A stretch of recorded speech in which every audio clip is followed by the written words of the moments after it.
کرام، یہ موقع کوئی تقریر بالکل نہیں ہے، ہمارے سامنے ہمارے اکابر موجود ہیں۔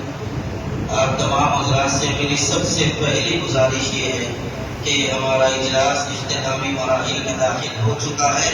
آپ حضرات جو باہر ہیں اندر تشریف لیں، جو حضرات باہر تشریف نما ہیں اندر تشریف لیں۔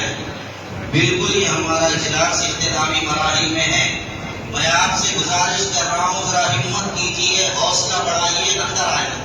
آپ حضرات بڑی دیر سے بیٹھے ہوئے ہیں، ماشاءاللہ آپ لوگوں کو بھوک کا تقاضا ہوگا، آپ لوگ بڑی دیر سے یہاں پر بیٹھے ہوں گے، کئی لوگوں کے حلق سوکھ رہے ہوں گے، کئی لوگوں کو اپنے اپنے تقاضے ہوں گے، لیکن آپ لوگوں نے یہاں پر ختم نبوت کی آواز پر لبیک کہتے ہوئے آپ لوگ یہاں پر تشریف لائے۔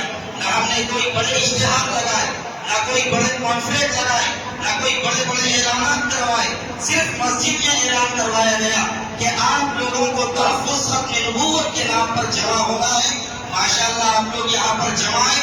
میں تمام لوگوں کا فرداً شکریہ ادا کرتا ہوں، ہمارے تمام علماء کرام کا۔ مولانا مہتاب چشتی صاحب یہاں پر تشریف فرمائے، ان کو الگ سے پروگرام تھے میلاد النبی کے، انہوں نے ختم نبوت کے نام پر اپنے پروگرام کو کینسل کیا اور یہاں پر تشریف لے آئے۔ ہمارے درمیان حضرت مولانا مفتی غیاث الدین صاحب رحمانی دعوت برکاتہ میں یہ انتہائی نفاحت کے باوجود، طبیعت کی خرابی کے باوجود اور اپنی پیرا نقصانی کے باوجود گولی کھا کر یہاں پر بیٹھے ہوئے، کوئی کھانا حضرت والا نے نہیں کھایا، صرف مجلس تحفظ ختم نبوت کی دعوت پر اور سرکار دو عالم صلی اللہ علیہ وسلم کے تاج ختم نبوت کی حفاظت کے لیے حضرت یہاں پر تشریف فرمائے۔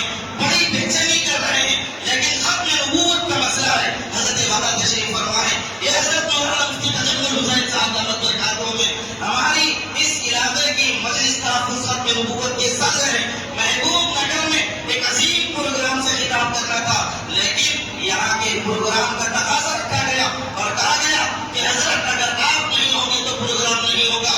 تو مفتی صاحب نے کہا ختم نبوت کے لیے میں سارے پروگراموں کو کینسل کرتا ہوں اور اس پروگرام کے اندر میں شریک ہونے کے لیے تیار ہوں۔ میرے بھائیوں، یہ جو پروگرام ہمارے سامنے منعقد ہے یہ کوئی عام جلسہ نہیں ہے، یہ کوئی سننے سنانے کا جلسہ نہیں ہے۔ شکیری ہمارے محلے میں آ گئے، قادیانی ہمارے محلے میں آ گئے، انجینئر کے ماننے والے ہمارے نوجوان ہو گئے۔ نوجوانوں سے کہا جائے انجینئر کی بات مت سنو، ملت مسلمہ کا ہمارے نوجوانوں کا ایک بڑا طبقہ انجینئر کو سچ سمجھ رہا ہے، حق سمجھ رہا ہے، یہ بول رہا ہے کہ انجینئر جیسا سچ بولتا ہے کوئی اور نہیں بولتا۔ ہمارے محلے میں ایسے نوجوان ہیں، شکیلیوں کی ہمت ہمارے محلے میں آنے کی ہو گئی، پورا محلہ مسلمانوں کا ہے، اس کے باوجود شکیلی ہمارے پاس پکڑے گئے۔ تو اس کا صاف مطلب یہ ہے کہ ہماری حیرت ایمانی کے اندر آج بھی کمزوری ہے، علماء سے رابطے میں کمزوری ہے۔ قادیانی ڈاکٹر ہمارے محلے میں دواخانہ کھولتا ہے، کم پیسوں میں دیکھتا ہے، لوگ سمجھتے ہیں بڑا دیندار ڈاکٹر ہے، لیکن جب پتا چلا اس سے بات کہی گئی تو وہ کہنے لگا میں کم پیسوں میں دیکھ رہا ہوں، لوگ میرے پاس آنے کے لیے تیار ہیں، یہ مولوی ہمیں رہنے نہیں دے رہے۔ آپ اندازہ نہیں لگا سکتے، یہ ہمارے مولویوں کا لبادے میں سر پر ٹوپی پہن کر، چہرے پہ داڑھی رکھ کر، یہ کرتا پاجامہ پہن کر نئے فکرے ہمارے محلے میں آ رہے ہیں اور ملت مسلمہ کے ایمان کو چھیننے کی کوشش کر رہے ہیں۔ آپ تمام حضرات سے میری خواہش ہے، آپ تمام حضرات جب بھی آپ کو بلایا جائے، جہاں بھی بلایا جائے، جب بھی بلایا جائے، آئیں گے انشاءاللہ۔ ارے بولو بھی آئیں گے انشاءاللہ۔ کون آئے گا انشاءاللہ۔ تکبیر، اللہ اکبر، تکبیر، اللہ اکبر، زندہ باد۔ ایک بات یاد رکھو، یہ ختم نبوت کا مسئلہ ایک جلسے کا مسئلہ نہیں ہے، ایک جلسے میں آئے، بیٹھے، سنے، چلے گئے۔ ختم نبوت کے لیے میدان میں رہنا ہوگا۔ کہاں رہنا ہوگا؟